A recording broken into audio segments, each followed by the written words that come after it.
नमस्कार, ID24 में आप सभी का स्वागत है। मैं हूं आपके साथ दिव्यांशु जोशी। तो चलिए शुरू करते हैं द वीक ऑफ शो।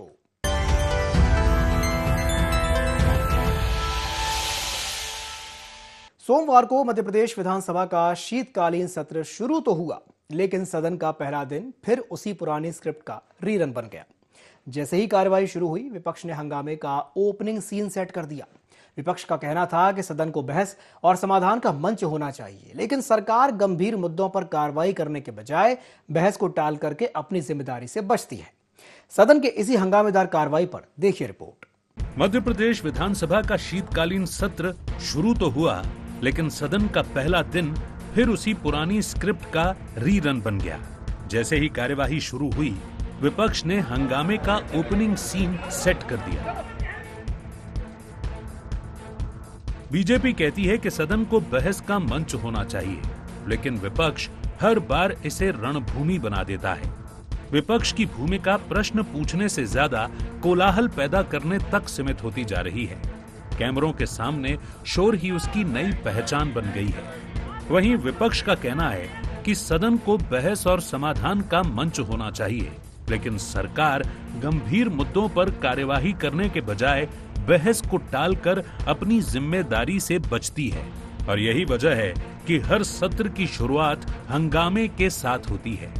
शीतकालीन सत्र की शुरुआत भी जनहित से जुड़े मुद्दों से हुई, लेकिन सरकार विपक्ष के सवालों से भाग रही है। मध्य प्रदेश विधानसभा के शीतकालीन सत्र का पहला दिन विपक्ष ने सदन में किया हंगामा। कफ सिरप से बच्चों की मौत का उठाया मामला।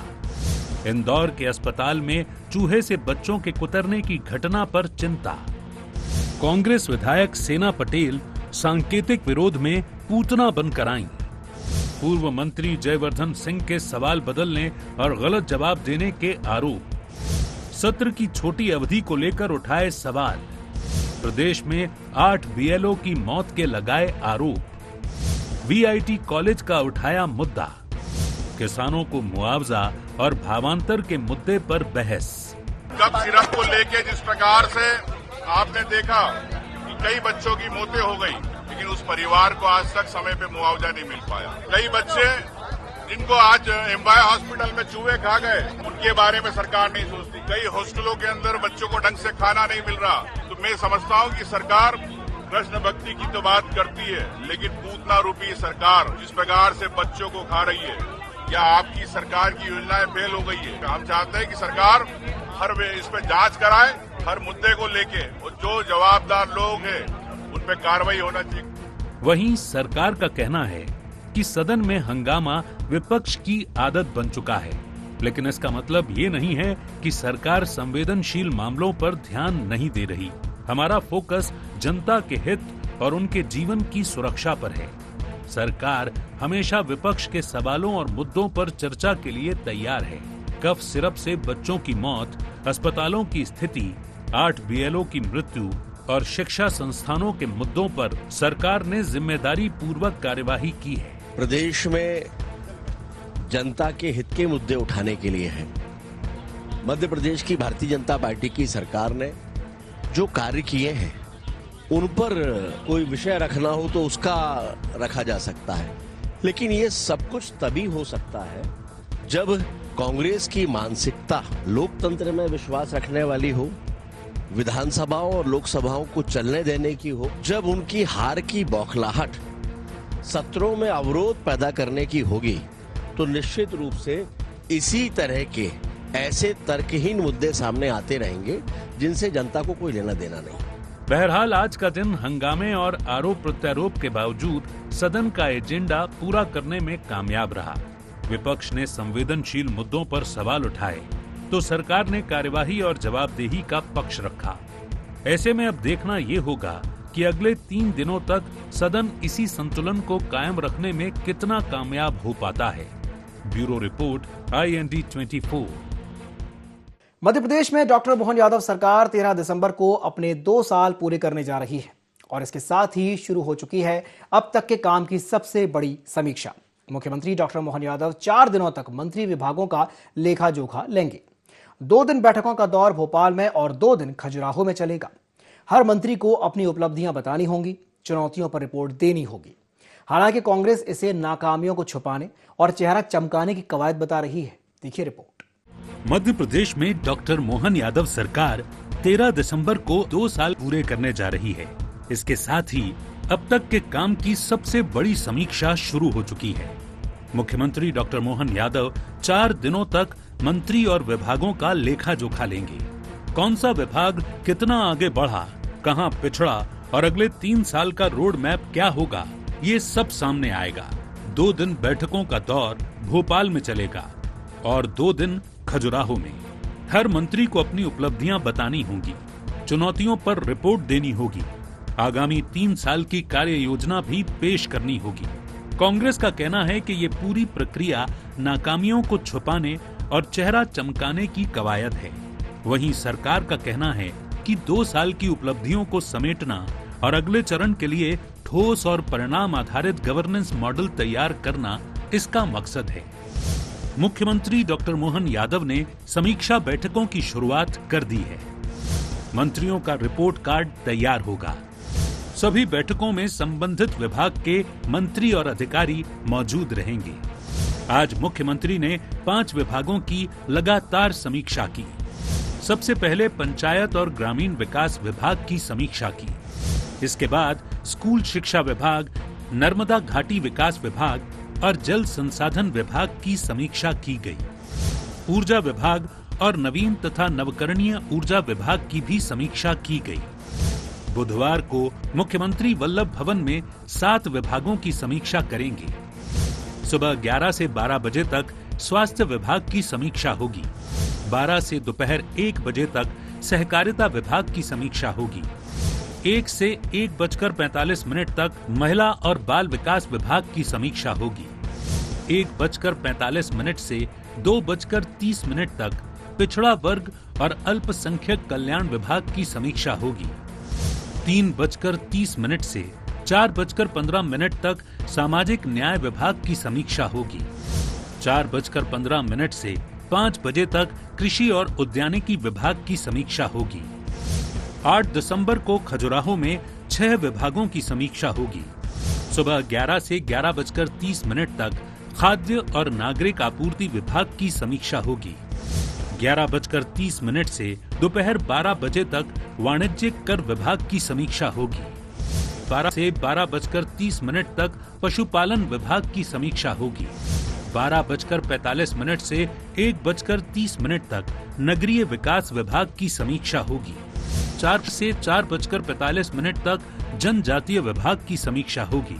4:45 से 5:30 तक सूक्ष्म लघु और मध्यम उद्यम यानी MSME विभाग की समीक्षा होगी।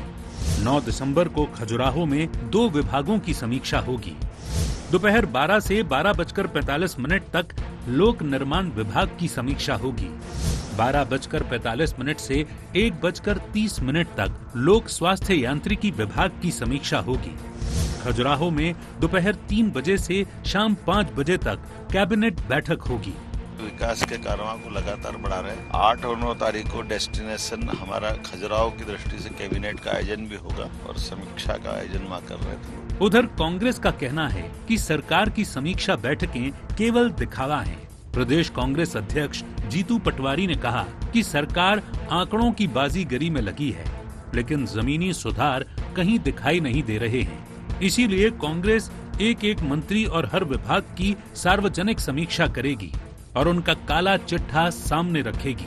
2 साल में एक पवित्र विचार प्रदेश के सामने रखा, जिसमें उन्होंने कहा कि अब विभागों की और मंत्रियों की समीक्षा होगी 2 साल की। आप समीक्षा की बात करते हो, सांच को आंच कैसी? मुझे पता है ये गुमराह करना और नकली इमेज बनाने का प्रयास है। ये हर हालत में मूर्ख बनाने की बात है, पर एक बात इससे अच्छी निकल के आई। हमने मुख्यमंत्री जी ने हमें रास्ता दिखा दिया।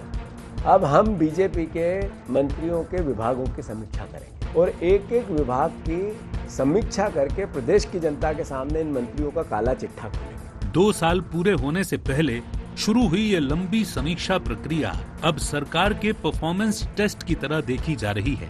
एक ओर मुख्यमंत्री डॉक्टर मोहन यादव विभागों के रिपोर्ट कार्ड परख रहे हैं, दूसरी ओर विपक्ष इसे नाकामियों का रिकॉर्ड बता रहा है। ऐसे में देखने वाली बात ये होगी कि इस व्यापक समीक्षा में कितने मंत्री अपनी उपलब्धियों के साथ खरे उतरते हैं। Bureau report, IND 24। Madhya Pradesh में बीजेपी ने संगठन और सरकार के रिश्तों को फिर से मजबूत करने के लिए एक बड़ा प्रशासनिक और राजनीतिक प्रयोग शुरू किया है। पिछले कुछ समय से पार्टी के भीतर ये शिकायतें उठ रही थीं कि मंत्रियों की व्यस्तताओं, लगातार होने वाले सरकारी दौरों और प्रोटोकॉल के कारण कार्यकर्ताओं और मंत्रियों के बीच संवाद की दूरी लगातार बढ़ रही है। इसी खाई को भरने और जिलों तक फैले संगठन को सीधे सरकार से जोड़ने के लिए मध्य प्रदेश बीजेपी ने पहली बार मंत्रियों की प्रदेश कार्यालय ड्यूटी तय की है। हालांकि कांग्रेस कह रही है कि बीजेपी को कार्यकर्ताओं से नहीं बल्कि जनता से दूरी मिटाने की जरूरत है। देखिए रिपोर्ट। मध्य प्रदेश में बीजेपी ने संगठन और सरकार के रिश्तों को फिर से मजबूत करने के लिए एक बड़ा प्रशासनिक राजनीतिक प्रयोग शुरू किया है। पिछले कुछ समय से पार्टी के भीतर ये शिकायतें उठ रही थीं कि मंत्रियों की व्यस्तताओं, लगातार होने वाले सरकारी दौरों और प्रोटोकॉल के कारण कार्यकर्ताओं और मंत्रियों के बीच संवाद की दूरी लगातार बढ़ रही है। इसी खाई को भरने और जिलों तक फैले संगठन को सीधे सरकार से जोड़ने के लिए मध्य प्रदेश बीजेपी ने पहली बार मंत्रियों की प्रदेश कार्यालय में ड्यूटी तय की है। नई व्यवस्था के मुताबिक सरकार के मंत्री हफ्ते में 5 दिन दोपहर 1 बजे से 3 बजे तक 2-2 मंत्री भोपाल के बीजेपी प्रदेश कार्यालय में मौजूद रहेंगे। हालांकि कांग्रेस कह रही है कि बीजेपी को कार्यकर्ताओं से नहीं बल्कि जनता से दूरी मिटाने की जरूरत है। आम जनता से मंत्री कब और कहां मिलेंगे ये भी बताना चाहिए। वहीं बीजेपी का दावा है कि इस मॉडल से सरकार की कार्यशैली पारदर्शी होगी, निर्णय लेने की रफ्तार बढ़ेगी। मध्य प्रदेश भाजपा का नया संगठन मॉडल, मंत्री कार्यकर्ता संवाद अनिवार्य, संगठन और सत्ता के बीच दूरी कम करने की कोशिश। बीजेपी ऑफिस में हर दिन 2 घंटे मंत्री की ड्यूटी, दोपहर 1 से 3 बजे बैठक का समय, कार्यकर्ताओं की समस्याएं सीधे मंत्री तक, विभागीय मामलों का फॉलोअप, शिकायतों का रिकॉर्ड और समाधान। प्रदेश कार्यालय में पहली बार ऐसा प्रयोग। संगठन और सत्ता दोनों का समन्वय हो और एक व्यवस्था जो बनाई है, प्रदेश भारतीय जनता पार्टी कार्यालय पर सरकार के 2 मंत्रीगण रोज हर दिन 2 घंटे यहाँ पर 1 बजे से लगा करके 3 बजे तक यहाँ पर नियमित रूप से बैठेंगे। ये एक ऐसी व्यवस्था है कि पूरे मध्य प्रदेश के कार्यकर्ता सभी जिलों से, विभिन्न जिलों से यहाँ पर भोपाल जब आते हैं वो मुलाकात करना चाहते हैं मंत्रीगणों से और कोई न कोई उनकी समस्याएं रहती है, जिले की छोटी बड़ी समस्याएं व्यक्तिगत भी होती है, क्षेत्र की भी रहती है। तो उन समस्याओं का समाधान कैसे किया जाए और कम से कम वो आकर के भारतीय जनता पार्टी कार्यालय पे मंत्रीगणों के साथ बैठ कर के अपनी समस्या बता दे और हम भी ये कोशिश करेंगे कि उन समस्याओं का समाधान यथासंभव। उधर बीजेपी के इस नए प्रयोग पर कांग्रेस सीधा सवाल उठा रही है। मंत्री कार्यकर्ताओं से मिलने के लिए तो समय तय कर रहे हैं, लेकिन जनता का टाइम टेबल कब जारी होगा? मंत्रियों को बीजेपी ऑफिस में बैठने के बजाय मंत्रालय और ब्लॉकों में बैठकर आम आदमी की समस्याओं का निपटारा करना चाहिए।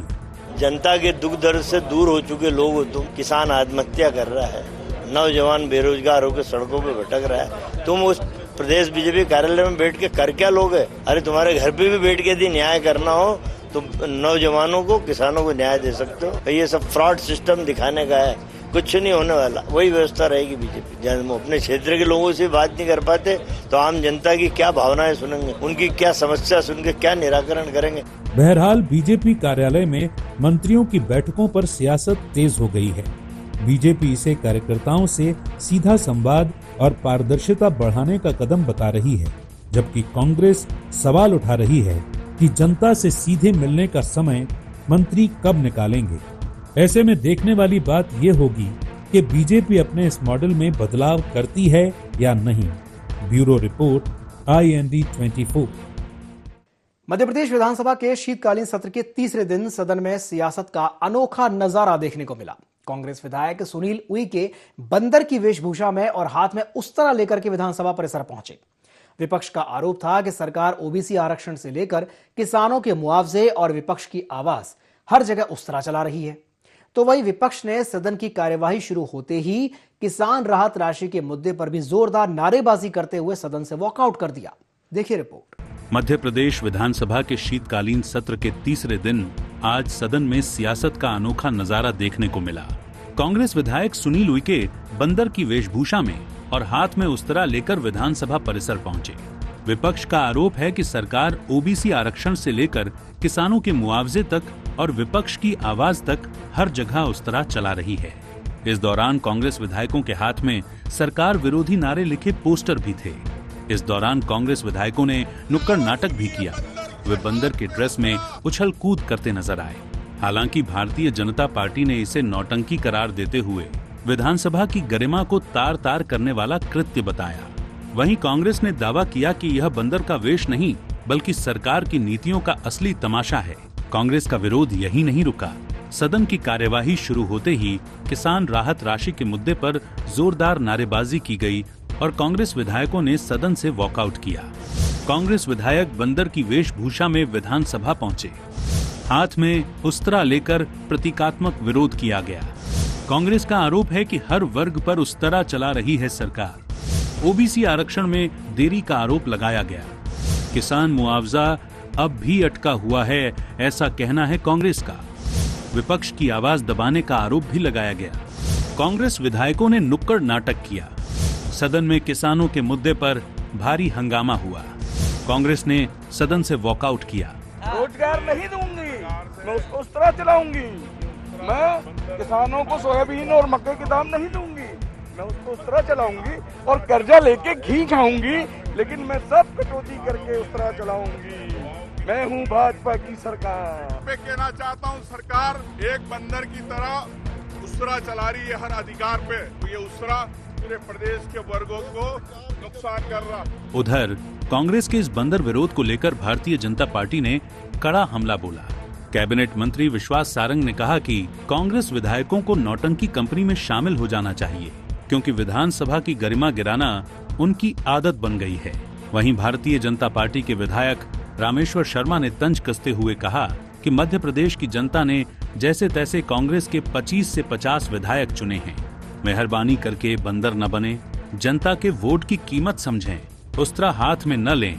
देश भर में जितने आपको वोट मिले हैं उससे ज्यादा तो हमने आयुष्मान कार्ड बना दिए हैं। विधायक दल के सभी विधायकों को निवेदन करूंगा कि वो जाएं और नौटंकी कंपनी में दाखिल हो जाएं। उसमें जाएं तो उनको अच्छा रोजगार भी मिल जाएगा। विधानसभा में आकर नौटंकी करना, स्वांग रचाना, विधानसभा की गरिमा को तार तार करना, ये कांग्रेस की आदत हो गई है। ठीक है, आपके मन में ताड़का बनने का, बंदर बनने का अगर है तो भगवान आपकी सुन ले। हम तो भगवान से यही प्रार्थना करेंगे। लेकिन मैं फिर कहना चाहता हूं कांग्रेसी मित्रों से, मध्य प्रदेश और देश विकास की रफ्तार तेज चल रहा है।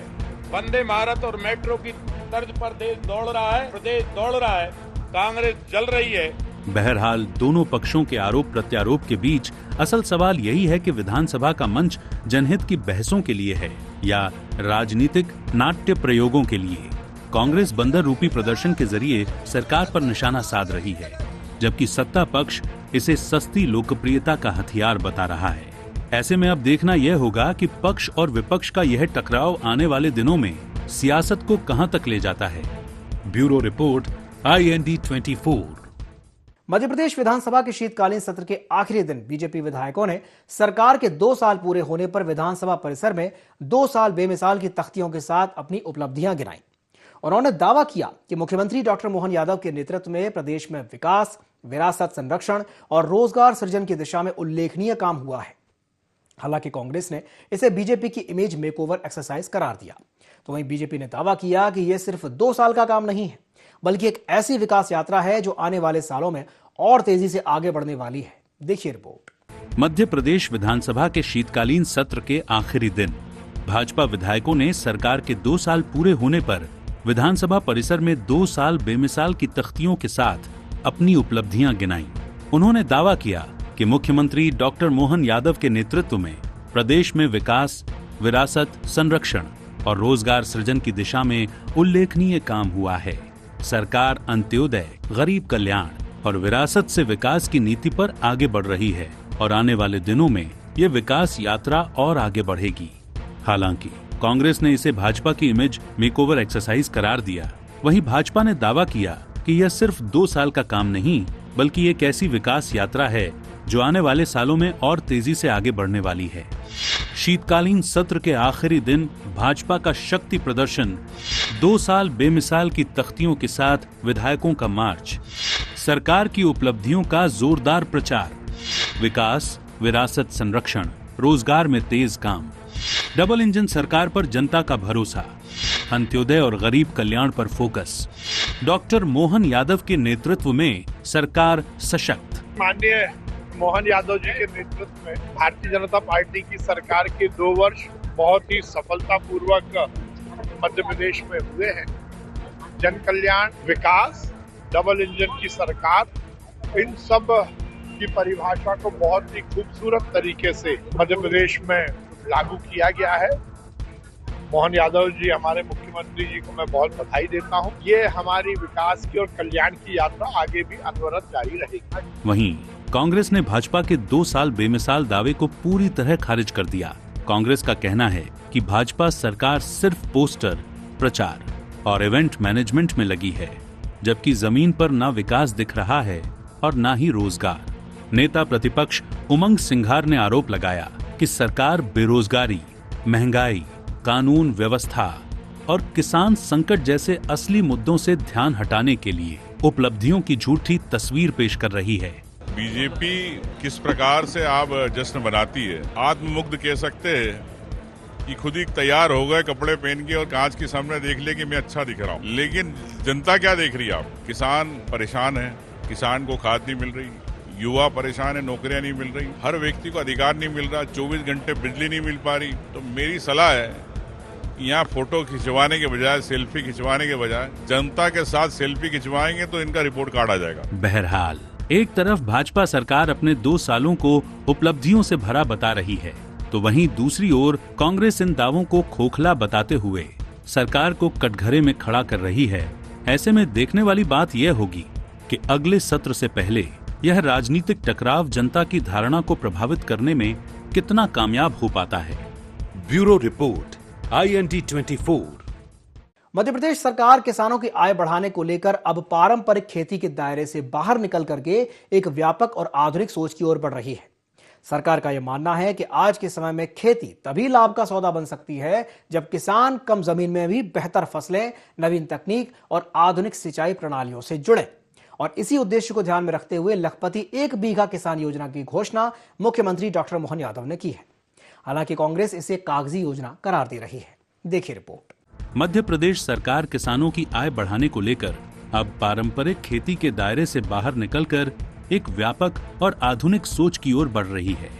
सरकार का मानना है कि आज के समय में खेती तभी लाभ का सौदा बन सकती है जब किसान कम जमीन में भी बेहतर फसलें, नवीन तकनीक और आधुनिक सिंचाई प्रणालियों से जुड़ें।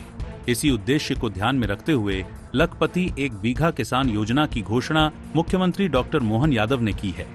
हालांकि कांग्रेस इसे कागजी योजना करार दे रही है और कह रही है कि भाजपा सरकार सिर्फ पोस्टरों और भाषणों में किसानों को लखपति बना रही है। जमीन पर हालात आज भी जस के तस हैं। वहीं सरकार का दावा है कि ये योजना किसानों को सिर्फ समर्थन देने की नहीं, बल्कि उन्हें हाई वैल्यू कृषि मॉडल से जोड़कर आय को कई गुना बढ़ाने की दिशा में बड़ा कदम है। लखपति 1 बीघा किसान योजना, लखपति दीदी योजना की तर्ज पर नई कृषि पहल, 1 बीघा से 1 लाख कमाने वाले किसानों की पहचान, मॉडल फार्मिंग को मिलेगी सरकारी सहायता, उच्च मूल्य वाली फसलों को बढ़ावा, आधुनिक तकनीक, सिंचाई साधनों और प्रशिक्षण की सुविधा। सफल किसानों का जिलेवार डेटा तैयार होगा। राज्य स्तरीय कार्यक्रमों में सम्मानित किए जाएंगे किसान। हाईटेक मंडियों और फॉरेन विजिट का प्लान। आधुनिक खेती सीखने किसानों को विदेश भेजने की तैयारी। केंद्र सरकार और प्रदेश की सरकार, नरेंद्र भाई मोदी जी और हमारे डॉक्टर मोहन यादव जी हमारे मुख्यमंत्री लगातार किसानों के लिए, किसानों के सम्मान के लिए, उनकी व्यवस्थाओं के लिए लगातार चिंतित रहे हैं। तो ये जो घोषणा हुई है डॉक्टर मोहन यादव जी हमारे मुख्यमंत्री जी की तरफ से, ये निश्चित रूप से बहुत स्वागत योग्य घोषणा है। मैं उसका स्वागत करती हूँ और हमारे मध्य प्रदेश के किसान भाइयों को बहुत बहुत बधाई देती हूँ। वहीं कांग्रेस ने सरकार की इस नई योजना पर सवाल खड़े करते हुए कहा कि ये किसानों को दिखावटी सपने दिखाने वाली योजना है। सरकार 1 बीघा में 1 लाख की आय की बात तो कर रही है, लेकिन MSP, कर्ज माफी, बिजली बिल, फसल बीमा और उपज के सही दाम पर कोई स्पष्ट नीति नहीं है। किसानों को विदेश घुमाने और मॉडल फार्म दिखाने से खेती लाभकारी नहीं होगी, बल्कि उन्हें भरोसेमंद बाजार, लागत में कमी और फसल का उचित मूल्य चाहिए। 1 बीघा में 1 लाख की फसल हो जाए, अगर वो ऐसा कर सकते हैं और वो खाद जो है जनता के सामने ले आए। मुख्यमंत्री जी ने ये जो सपना दिखाया है कि वो उन्हें विदेश ले जाएंगे, तो हम लोग भी प्रतीक्षा करेंगे कि कोई किसान जो है उनके साथ विदेश घूम के आ जाए। आज जो है उपार्जन का माल तो उठा नहीं पा रहे हैं, भुगतान लोगों के कर नहीं पा रहे हैं। सरकार खुद ही जो है दिल्ली से रिक्वेस्ट कर रही है कि साहब आप डायरेक्ट जो है उपार्जन का खाद्यान्न खरीद लें, और उसके बाद तुर्रे जो है रोज नए कि 1 लाख की फसल 1 बीघा में। किसान भी जो है ये सब डायलॉग सुन के हंसता रहता है। बहरहाल इस योजना को जहां सरकार इसे किसानों की आय बढ़ाने का बड़ा कदम बता रही है, तो वहीं कांग्रेस इसे दिखावटी और चुनावी घोषणा करार दे रही है। ऐसे में अब देखना ये होगा कि यह योजना किसानों के जीवन में बदलाव लाने में कितनी कामयाब हो पाती है और 1 बीघा जमीन पर लखपति बनने का सपना कितने किसान हकीकत में बदल पाते हैं। Bureau report, IND24।